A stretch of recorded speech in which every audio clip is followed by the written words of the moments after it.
Within the first 30 seconds of this lane playing out, both of these gold players have had the opportunity to completely and utterly dominate their lane. That means that in this short time frame, one person had to initially get a lead, throw it, give it to the other player, and have them throw it right back.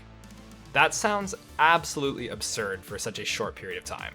But if you don't know what I'm talking about or why this is the case, then this is definitely a guide that will blow your mind. Today, you're going to learn a strategy for the first 3 waves of the game that will change everything. But before we get into that, let's talk about the elephant in the room. Many of you are probably aware of another 3-wave strategy, what has become commonly known as the cheater recall. For those who aren't in the know, this is essentially where you just slow push the first 3 waves into someone's tower and base, giving you not only item advantage, but health advantage and the ability to usually come back and hold a freeze on your opponent for a lead. Of course, what makes this strategy so good is that you don't always even have to recall after you crash the 3rd wave. You can dive your opponent on the 3rd wave crash to deny a ton of farm, and you can also even roam to side lanes or just invade the jungle depending on the game state. This makes it incredibly versatile and generally one of the best things to look to do with your early waves. However, this doesn't always happen, or just isn't always possible. There are certain matchups where you aren't going to be able to get the push in the lane, whether it's due to the fact that they can just kill you for walking up to them, or they might just have an overwhelming range advantage that makes your life really hard. It's possible that maybe your team also just fought really stupidly at level 1 and you were late to lane, and now your opponent got to get a huge minion lead for free. Whatever the cause, we need to know what to do in the spots where we can't just get a cheater recall, and this is where this guide is going to make all the difference. Whatever the reason is, if you find yourself not getting the push at level 1, do not fear. There is hope for you to turn around the game in just an instant and win within the first 3 waves. You just need to know how to spot your opponent's critical mistake.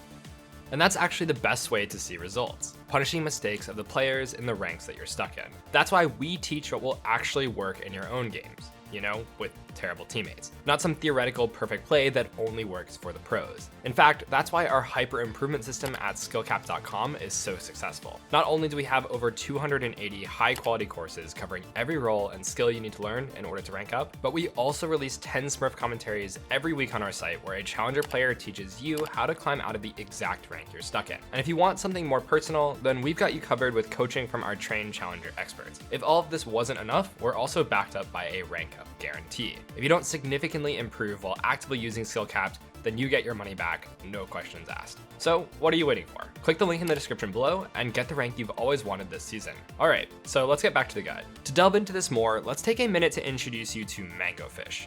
He's probably the best Fizz player in the entire world and plays on the Chinese super server, full of only the absolute best of the best vetted players in Asia.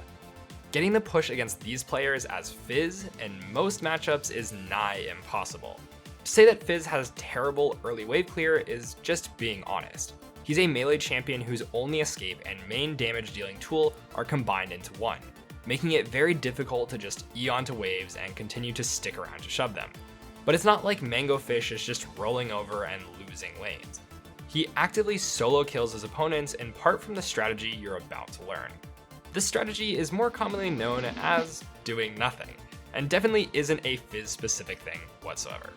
This may have left a lot of you scratching your heads, but hear me out. There is a specific reason why the cheater recall needs to happen on the 3rd wave.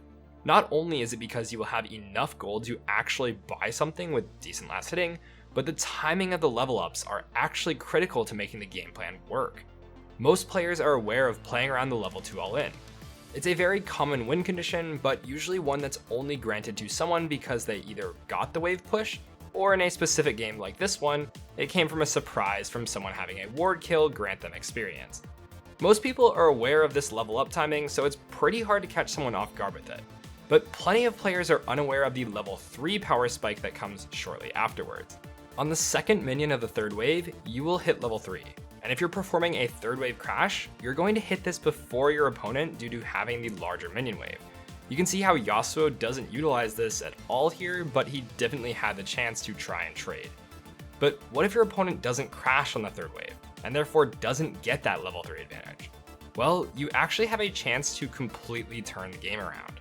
If you notice your opponent shoving early on, and you know you can't contest for level 2 at all, you can actually just allow them to do what I like to call an overshove. Do nothing. Let them push into you, and this is going to come back to bite them in a very big way. Let's watch how Mangofish plays out the first 3 waves of his lane against Zoe as Fizz.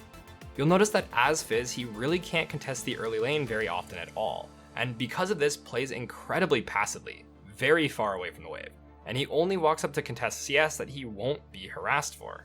Of course, this leads to Zoe accidentally pushing too much. The key to identifying that your opponent is overshoving is going to be 3 additional caster minions in their push. In this case, these 3 red caster minions will be left alive while all of his die, meaning that Zoe can no longer crash cleanly on the 3rd wave. She has essentially already sealed her fate. Now, Mangofish just gets what CS he can and allows Zoe to shove into him. She gets the level 2 first, but he's aware of it and stays out of range, which leads to this sort of wave state that exists right outside of his tower. It's at this point that you'll see his play drastically change from passive to very aggressive. When the 3rd wave is arriving in this spot, you'll want to pre-trade if possible.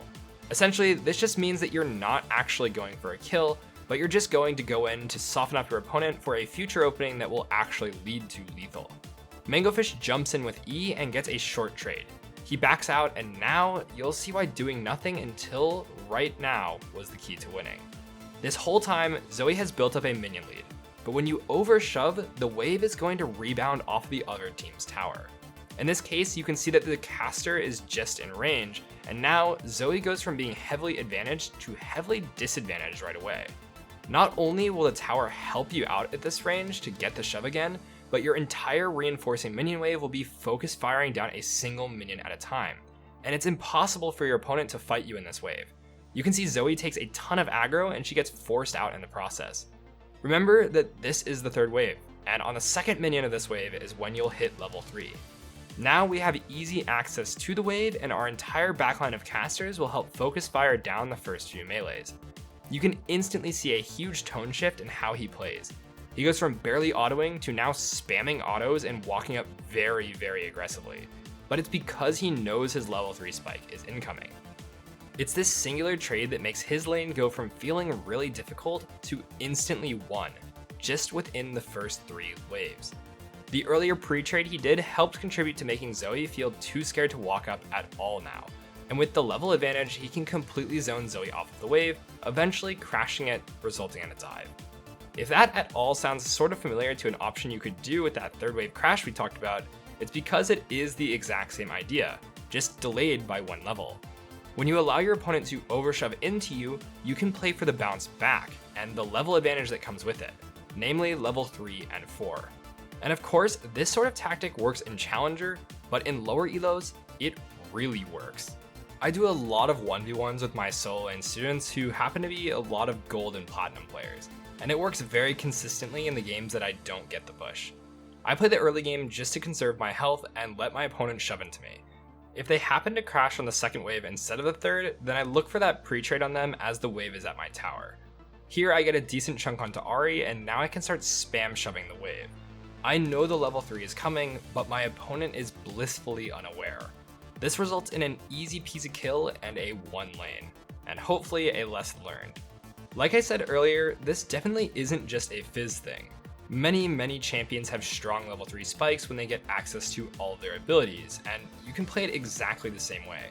I even miss my first Q and it still works all the same here. Of course, it's not always going to be pretty and a clean kill. Sometimes you just get health advantage and control of the wave again. But regardless, you're going to be in a heavily advantaged state with this surprise trade onto your opponent. In this case, I managed to burn my opponent's flash and hold on to my own. And not realizing this, he walks up later on to die to my flash all in. You can also heavily commit to trades against players that are willing to actually fight you to the death. Even though this trade was extremely close, I can see that my tower is currently going to help me out with the big assist to get me level 3 here, and I'm poised for the surprise all in. For some reason, this is just a particularly tricky section of the game for a ton of players to track everything. And like you saw, it works not only in Challenger, but also against Gold and Platinum players. While it's not going to happen as often, the exact same situation also applies to when someone overshoves the first wave extremely drastically. In this game, I fully conceded the shove and allowed Silas to push the first wave all the way to my tower. While the timing is slightly different, the idea is all the same. Use the bounce back and the advantage that it gives you to try and hit a level up first. In this case, I only need one more minion, and so does Silas. So it's a close race to see who can get the level up first. You can see that we both fight for it, but due to the fact that my wave had already bunched up at my tower, all of my minions start hitting first, causing me to barely get level 2 ahead of him. This nets me a flash and a huge chunk of health while I commit absolutely nothing, winning me the lane just within the first 45 seconds of the laning phase. So as you can see, knowing about this timing and applying it in your games is just a matter of recognizing the shift in advantage that happens when someone over pushes and the wave hits your tower. Your opponent goes from feeling like they're winning super hard with full control to losing all agency and potentially dying. A lot of players just don't know to predict this and allow themselves to get killed. In our Yasuo and Tryndamere example, Trynd failed to recognize that Yasuo had overshoved and actually slowed down the push enough for him to not fall victim to the level 3 all-in. These autos here were terrible. Fortunately, doing nothing is really easy to do, so when you know to look for this, you're unlikely to really mess it up again. If you find yourself on the opposite end of this, trying to get your cheater recall but realizing that you messed up and overshoved, just be aware of these timing windows that your opponent can catch you off guard. It's important to not only know that this counterplay exists for your opponent if you are the one shoving, but also for you to be able to execute it in case that you're the one being pushed in. And I think it's clear how much impact a massive early win in a lane can have on the rest of the game. Alright, before we wrap this up, let's tell you a little more about Skillcapped. We offer a 5-division rank up guarantee and think that's a pretty crazy thing to offer. It's like a gym membership guaranteeing you'll get ripped. Your local gym would go bust if they offered that, right? Not us. We've offered this for years because our service really does work. It works so well, in fact, that we're able to produce by far the largest catalog of premium league guides on the internet. We add over 20 videos a week with over 2,000 guides curated into over 270 courses. No one can compare. We've also sent challenger players into ELO hell over 1,100 times and counting, where they commentate how to carry live. They also respond to all your questions asked. Sign up today for as little as $6.99 a month to improve fast and get the rank you've always wanted. Link in the description below. Thanks so much for watching, and we'll catch you in the next one.